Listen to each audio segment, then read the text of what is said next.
first I have to say, like, I know you're putting, like, the toilet paper tubes in a little area in the bathroom, but wasn't sure why. And now you have them up on the table, and I'm noticing they have it's like a journal. It's really cool, but I have never This is my husband Rodrigo sitting with me and 47 empty toilet paper rolls. Look, I have a collection of toilet paper rolls with stuff written on them, and I'm like, I use them as a way to mark our progression through the pandemic. Here's the very first one. Oh wow, yeah, and we're about there. It's almost a year now. Yeah. It was March 18th, I think, when we went on lockdown. Wow.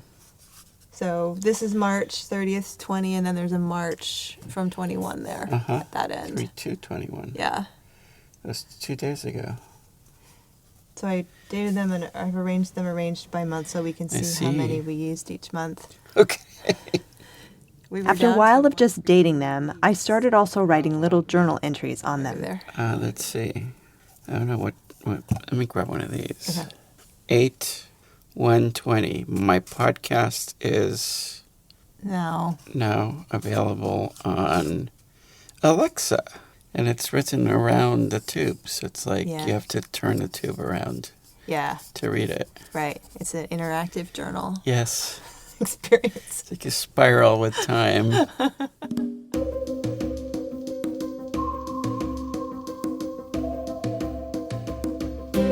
Time is a spiral, right now and always. And COVID time is a ride all its own. Whatever your experience of time has been in the past year, join me for a look at what time gives us and the benefits of letting go. We'll also explore our own personal connection to space and time so we're not so thrown by the world around us.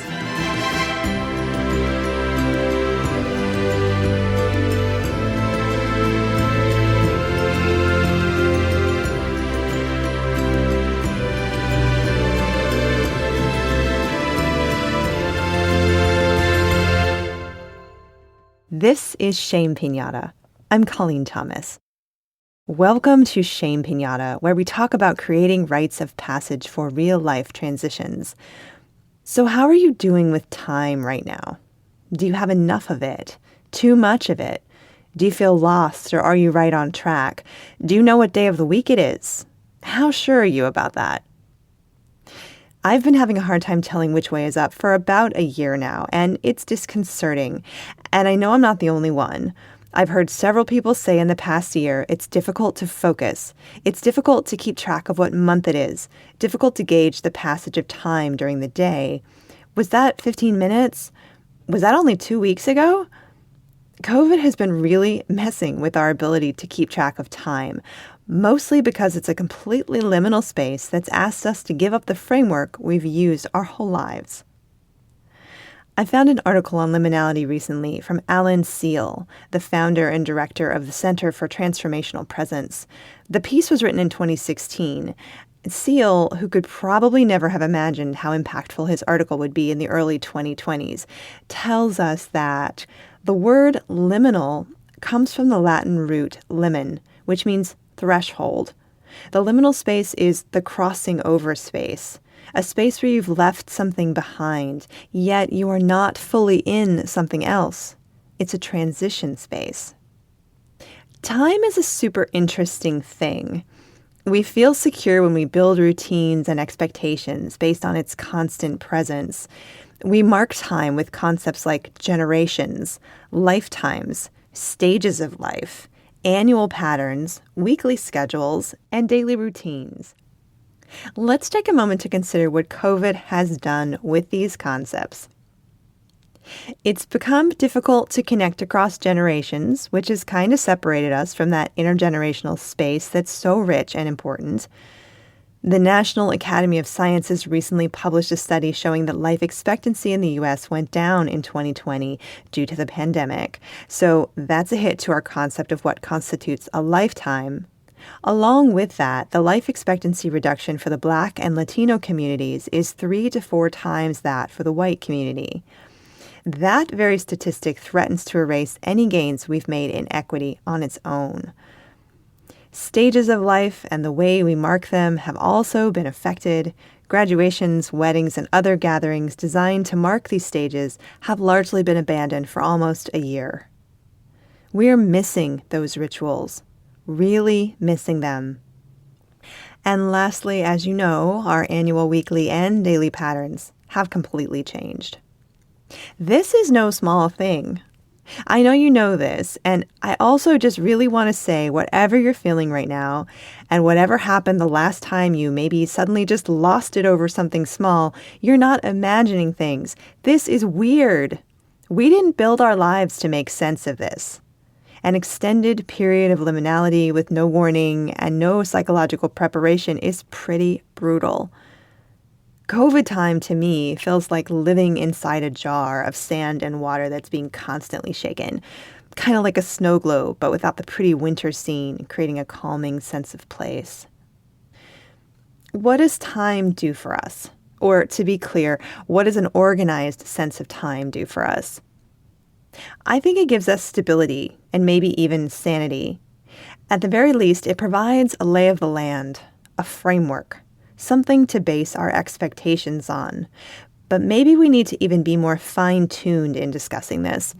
It's not time that isn't flowing normally right now, right? 2 weeks is still 2 weeks during COVID, but the thing that's weird is that it doesn't feel like 2 weeks. I thought I would get used to the flow of time in COVID, and eventually it wouldn't be so disorienting, but that actually hasn't happened. I think that's because we're still in the liminal threshold space, and the big question, when will this be over, still can't be answered. So there has to be some benefit from this weird time we're in, some way we can grow from it. We'll be right back.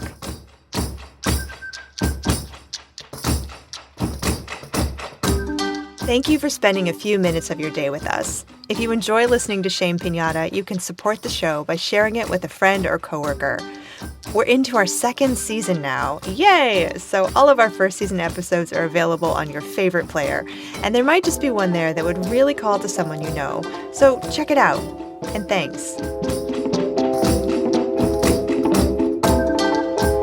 One thing we can definitely do is practice disconnecting from our attachments and embracing the feel of flow. We might realize we're already doing this multiple times a day once we start paying attention. We can also use this time to reframe our view of the world and how we show up in it. We can fight for making a better world, a more equitable world. I have a quote on my desk that I look at every morning from writer Roxane Gay, something she said a year ago when the pandemic started. The rest of the world yearns to get back to normal. For Black people, normal is the very thing from which we yearn to be free. And this is a chance for all of us to change the way we live, who we connect with, what kind of media we consume, and whose words we surround ourselves with. We are being offered a chance to see things from a different angle. And as Alan Seale says, herein lies the power and the gift of the liminal space. The liminal space shakes us out of our habitual lives. It draws us out of what we have known, yet does not allow us to know what's coming next or when. It's the chrysalis stage for the caterpillar. So how do we keep track of time within liminality? Here are a few ideas. First, routine events can help. A daily walk, a weekly lunch, a monthly treat. These are things our subconscious mind can begin to rely on for comfort and stability, and they can even weave in some connection if we want that. There's number 2, regular social connections. I've been lucky enough to be part of a family that's held weekly Zoom calls for almost a year now. Before COVID, visits were few and far between, but we just celebrated our 50th call last week. I know because my uncle keeps track and he held up a big 50 sign as we began the call. If you don't have regular social connections in your life right now, consider looking online at activities and groups you find interesting. So many things have moved online right now. It's possible to attend workshops and ceremonies on the other side of the world. And if you can't handle any more screen time, consider events that might allow you to call in rather than connect online, and maybe take a walk while you listen. Third, nature is still happening. The earth still turns every 24 hours, bringing the steady rhythm of sunrises and sunsets, which can be very potent times to observe the majesty of our planet. and the moon still pulls on the waters in our bodies just as much as she pulls on the waters of the earth. You can mark the month by her changing light, and if you choose to honor the new moon or full moon, know that there's a very rich history in that tradition. And of course, there are the many sabbats around the wheel of the year, as celebrated by the earth-based religions throughout time. Here in the Northern Hemisphere, we're coming up to the spring equinox later this month, which will, of course, be the autumnal equinox in the Southern Hemisphere. And that brings us to the midpoint between emptiness and fullness, a moment of balance. And balance brings us to ritual.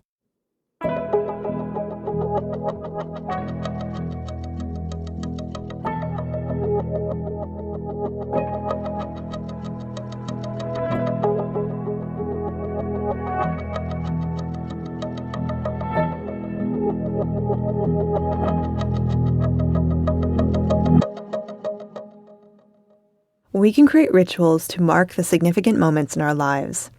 As social psychologist Shira Gabriel says, rituals mark the passage of time as sacred. We can also use ceremony to center ourselves when things are topsy-turvy. Here's a simple ritual sketch we might use to find ourselves even within the flow of COVID time. So first we might create an intentional space by finding a still corner of the house, or maybe taking a walk to find a quiet space in nature. Then we might take a few deep breaths and really feel into the body. What does it feel like to be sitting on this thing? What is the feeling of the air on my skin? How many sounds can I hear?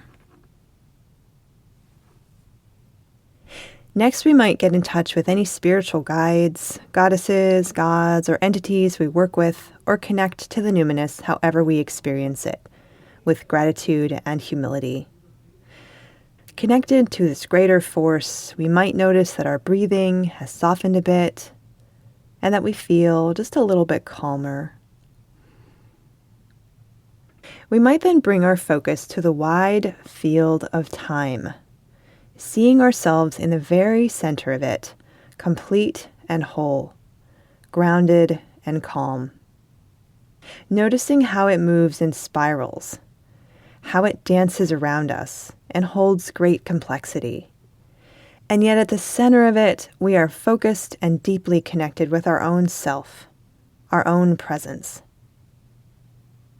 Sound healer Alea Dow talks about the golden river of light that flows at our core. We might connect to that pure essence of self as we watch time go by like a movie. We might begin to sense the many ways that our core essence transcends time, transcends the grids our mind creates to make sense of it. We might come upon a younger version of ourselves and feel moved to share something we learned with them. We might seek out an older version of ourselves and ask for some wisdom to make this COVID time easier. Mostly we can rest in the deep knowing that all time is now and all space is here. This ceremonial experience of time transcends the limits we've known before and allows us to heal in new ways. When we're ready, we can return to the space we're in, take a few deep breaths, and maybe move our body around a little to come back to waking consciousness. And we might want to write down a thing or two of what we experienced in the open field of time. So how are you keeping track of time right now? What's working for you? Drop us a note on the shamepiñata.com website, and we'll share your tips in an upcoming show. Catch a special edition of Shame Piñata this Sunday, March 7th on KPFA's International Women's Day programming. Interfaith minister Tristy Taylor will speak on the importance of ceremony in women's lives and the unbaby shower she designed when she and her husband stopped trying to have children. That's at 1:30 p.m. this Sunday, March 7th on kpfa.org. Our music is by Terry Hughes. If you like the show, please take a minute to rate and review it on Apple Podcasts. I'm Colleen Thomas. Thanks for listening.